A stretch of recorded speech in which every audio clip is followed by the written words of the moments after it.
देखिए, अभी तक हम जो है प्राचीन भारत के इतिहास में जो है 16 महाजनपद बताए। 16 महाजनपद के बारे में कल जैन और बौद्ध धर्म के बारे में वर्णन कर रहे थे और दोनों लोग के बारे में लगभग बताए क्योंकि कुछ चीज बताए भी थे, कुछ टॉपिक की चर्चा किए थे, कुछ टॉपिक चर्चा कर लीजिए। जैन धर्म के प्रवर्तक कौन थे? जैन धर्म के प्रवर्तक ऋषभदेव माने जाते थे और जैन धर्म संस्थापक महावीर स्वामी को माना जाता था। जो ऋषभदेव थे वह जो है प्रथम के शंकर थे जैन धर्म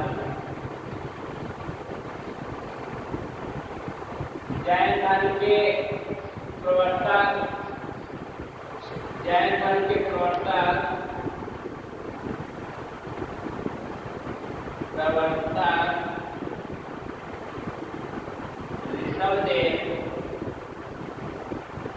ऋषभदेव जो प्रथम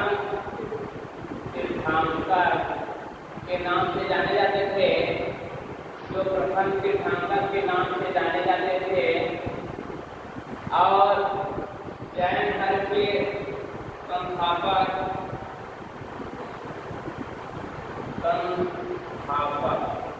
जैन धर्म के संस्थापक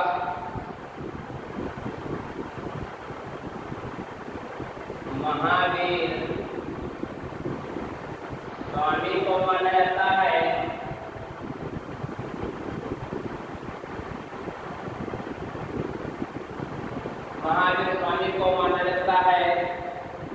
अब देखिए, महावीर स्वामी का जन्म 599 ईसा पूर्व वैशाली के पुण्यग्राम में हुआ था। वैशाली कहाँ है? वैशाली तो उसे बिहार राज्य माना जाता है। कहाँ है? बिहार में है। बिहार के वैशाली के पुण्यग्राम में 599 ईस्वी में महावीर स्वामी का जन्म हुआ। महावीर स्वामी के बचपन का नाम जो है वर्धमान था और महावीर स्वामी के पिता का नाम सिद्धार्थ था। महावीर स्वामी के माता का नाम जो है विजय दत्ता या त्रिशला था और महावीर स्वामी की पत्नी का नाम यशोदा। महावीर स्वामी की एक पुत्री वो अड़ज्जा या प्रजसना जिसका नाम था, अपनी जो एक पुत्री थी अड़ज्जा की रचना का विवाह अपनी बहन सुदर्शना के पुत्र जमाल से किया। सुदर्शना के पुत्र का नाम जमाल था। उनसे अपनी बहन का विवाह किया और अपनी पुत्री का विवाह जो है अपने बहन के बेटे से पुत्र से अपनी पुत्री का विवाह किया जिनका नाम जमाल था। और विवाह करने के बाद उन्होंने महावीर स्वामी ने पहला उपदेश जो है अपने दामाद जमाल को दिए। उपदेश उन्होंने ही पहली बार जो है महावीर स्वामी के खिलाफ जो है विद्रोह कर दिया। महावीर स्वामी की एकमात्र शिष्या थी। वह जो शिष्या थी वह दधिवाहन चंपा नरेश की पुत्री दधिवाहन की पुत्री चंदना थी। क्या थी? चंदना को बनाया एकमात्र शिष्या चंपा नरेश दधिवाहन की पुत्री चंदना ही थी। इनका महावीर स्वामी की एकमात्र शिष्या एक ही थी। और उसके बाद महावीर स्वामी के समकालीन शासकों में बिंबिसार या शत्रु ये सब जो है इनको जैन धर्म को मानने वाले हो गए। उसके बाद आता है जैन धर्म की शिक्षाएं। जैन धर्म की कौन शिक्षाएं हैं जिसको त्रिरत्न बोलते हैं। जैन धर्म की शिक्षाएं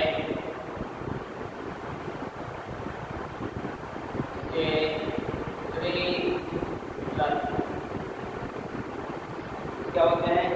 जिसे त्रिरत्न कहते जाते हैं, त्रिरत्न के नाम से भी जाना जाता है। देखिए जैन धर्म में जैन धर्म की शिक्षाएं क्या क्या थी, त्रिरत्न कौन कौन से थे।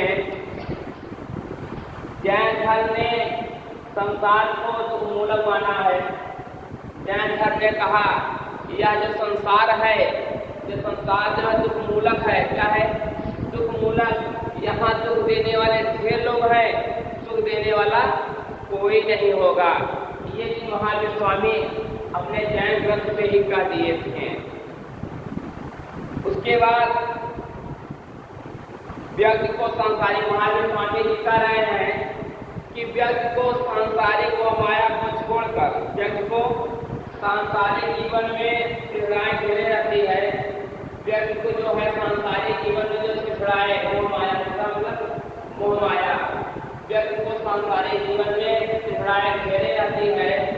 ये सब तृष्णाएं को छोड़कर और इनके निराकरण के लिए जो मोह माया घेरे रहती है, घेरी रहती है, इसके निराकरण के लिए उन्होंने त्रिरत्न के द्वारा हम इस संसारिक जीवन से मुक्ति पा सकते हैं। उन्होंने त्रिरत्न की रचना की। इन्हीं तीन रत्नों से जो है हम सब जो सांसारिक माया से मुक्ति पा सकते हैं।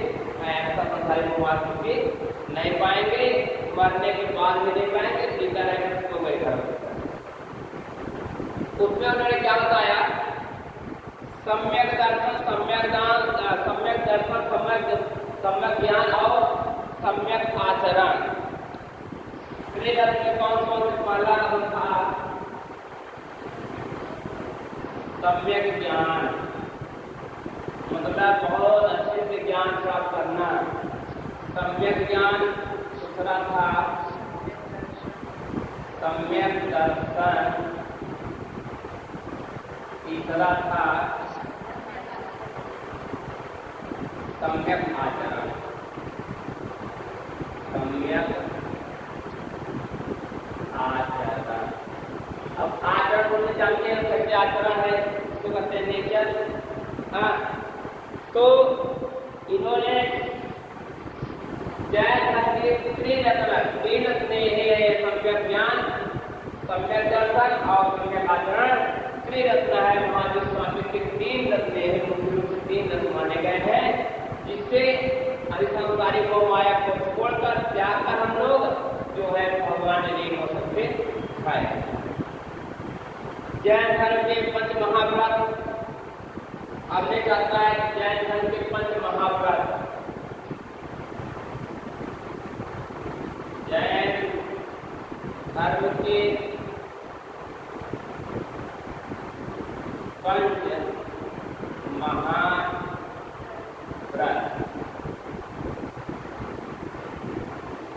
देखिए जैन धर्म के पंच महाव्रत से तात्पर्य है कि जो कहते हैं व्रत जो रहते हैं लोग, उसके तात्पर्य रहता है पंच महाव्रत से ही होता है।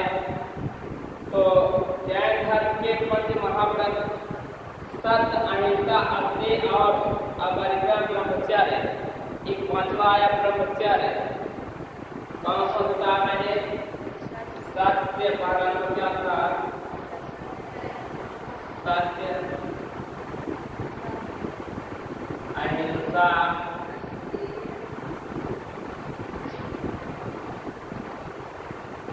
अस्तेय, अपरिग्रह,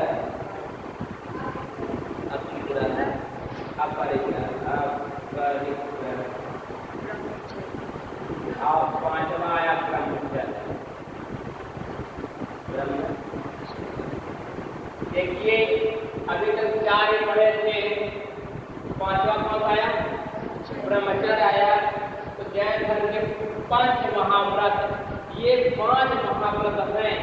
ये पांच महाव्रत जो अपने दर्शन कर लेगा उसे स्वयं भगवान का दर्शन होता है, साक्षात भगवान का दर्शन होता है। सत्य बोलो, किसी की हिंसा मत करो, किसी का किसी बुरा मत करो, किसी का परिग्रह, किसी से त्यौहार करो और ब्रह्मचर्य अपनाइए, ऑटोमेटिक जो है आपको भगवान का दर्शन हो जाएगा। महावीर स्वामी ने कहा अपने जो जैन धर्म को महावीर स्वामी ने बताया है। अब देखिए देखिए इसमें सत्य का मतलब सत्य बोलो, अहिंसा मतलब किसी की हिंसा मत करो, किसी की हिंसा मत करो, किसी की बुराई मत करो। अस्त्य मतलब चोरी न करना, अस्त्य मतलब किसी का चोरी मत करो, किसी का चोरी मत करो। अपरिग्रह मतलब की आवश्यकता से अधिक धन न रखना चाहिए। अपरिग्रह का मतलब है कि आवश्यकता से अधिक धन को नहीं रखना चाहिए, जितनी आवश्यकता है उतना ही धन रखने का प्रयास करना चाहिए, ज़्यादा रखने का प्रयास नहीं करना चाहिए। और पांचवा आता है ब्रह्मचर्य। तो अभी देखिए सत्य, अहिंसा, अस्त्य और अपरिग्रह जो है 24वें के घर का पाठ मात्र स्थापित किया। देखिए सत्य,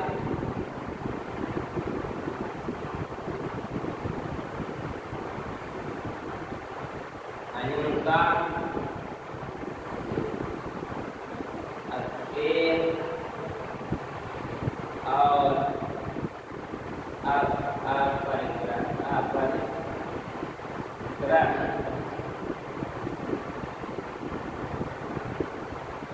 जैन धर्म के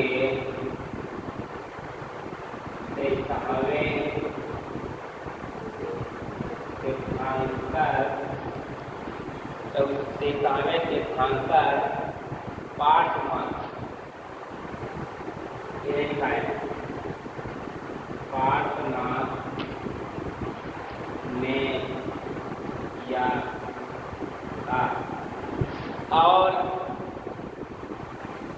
पाठनाथ ने किया था, जबकि पांचवा महावीर ब्रह्मचर्य जैन धर्म संस्थापक चौथा महावीर स्वामी ने किया था। जबकि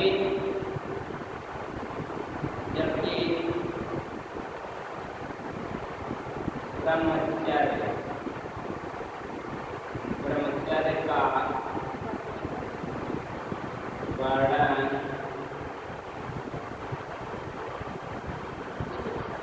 जैन धर्म के 24वें तीर्थंकर महावीर स्वामी ने किया था। देखिए सत्य, अहिंसा, अस्त्य और अपरिग्रह जो जैन धर्म के 23वें तीर्थंकर पाठनाथ ने किया।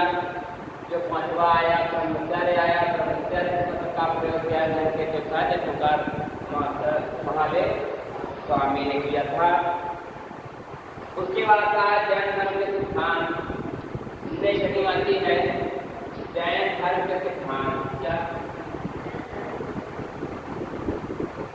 जैन धर्म के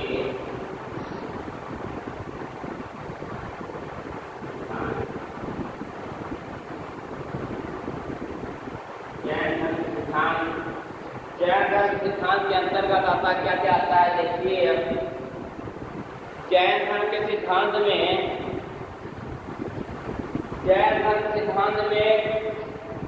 जातवाद कहते हैं, अनेकवाद दर्शन का उल्लेख किया गया है।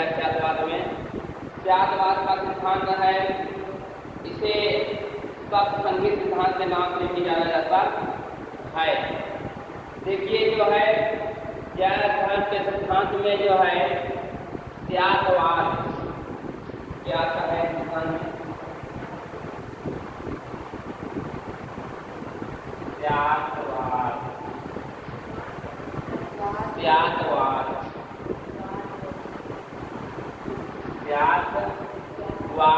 का होता है अनेक,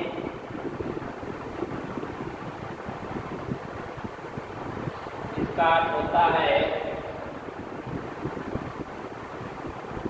अनेकवाद दर्शन, अनेकवाद दर्शन इसका होता है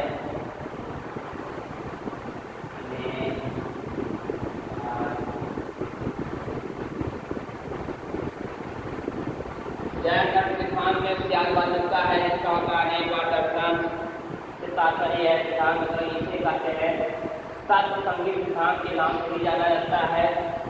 ये त्यागवाद को सब संगीत सिद्धांत के नाम से लिया जाता है सब संगीत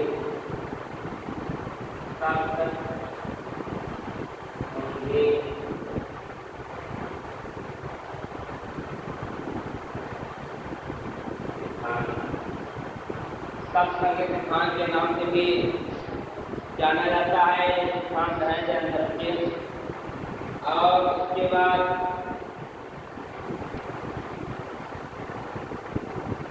सब संगीत सिद्धांत के 7 रूप निम्नलिखित हैं। स्यात् अस्ति जो 7 प्रकार के हैं। पहला है स्यात् अस्ति क्या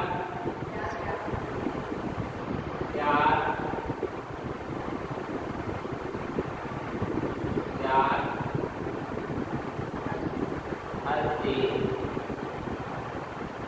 दूसरा है स्यात् पहला स्यात् अस्ति। दूसरा है स्यात् नास्ति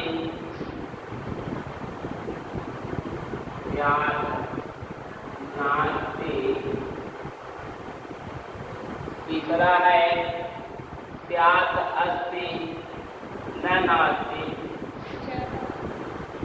स्यात् अस्ति च नास्ति। पांचवा है स्यात् अस्ति च अव्यक्तम्। पांचों क्या बता दे रहे हैं। 3 लिखा दिए 4 लिखा दिए हैं। पांचवा ये है कि स्यात् अस्ति च अव्यक्तम्। देखिए इसका अर्थ क्या होता है। स्यात् अस्ति मतलब क्या होता है। स्यात् अस्ति मतलब शायद है क्या शायद है।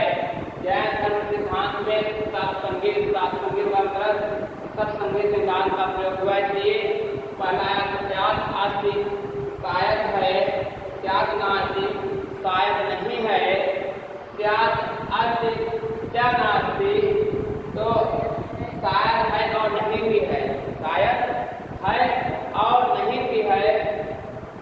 पांचवा आता है स्यात् अस्ति च व्यक्तम् शायद है किंतु व्यक्त नहीं किया जा सकता। क्या स्यात् अस्ति च अव्यक्तम् शायद है परंतु व्यक्त नहीं किया जा सकता है।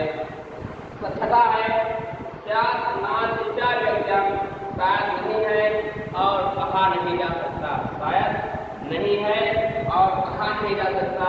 सातवां है स्यात् अस्ति च व्यक्तम् च अव्यक्तम् स्यात् अस्ति च नास्ति च अव्यक्तम् मतलब ये शायद है और नहीं भी है और व्यक्त नहीं किया जा सकता है। ये जैन धर्म सिद्धांत में सत्संगी सिद्धांत 7 सिद्धांत थे। 7 सिद्धांत बारे में वर्णन कर दिया। उसके बाद जैन संस्कृत भाषा के जिन शब्द से बना है जिसका शाब्दिक अर्थ है विजेता। जैन धर्म जो है संस्कृत भाषा के जीन शब्द से बना है जिसका शाब्दिक अर्थ रहता है विजेता। क्या होता है विजेता होता है या जितेंद्रिय कर सकते हो। जैन संस्थापकों को तीर्थंकर कहा गया। तीर्थंकर विदित नियम है जिसका पालन करें। मनुष्य इस भवसागर को पार कर सकता है। कर्म करने वाले बनाने वाले कर्म को करते करने वाले या बनाने वाले कर्म करते हैं। उसके बाद आता है जैन धर्म का विकास। तो इतना दिखाया मैंने निकाल लीजिए जान समझ आए करिएगा। बाकी हम पूरा नोट पूरा दिखा दे रहे हैं विस्तार से उसे लिख लीजिएगा।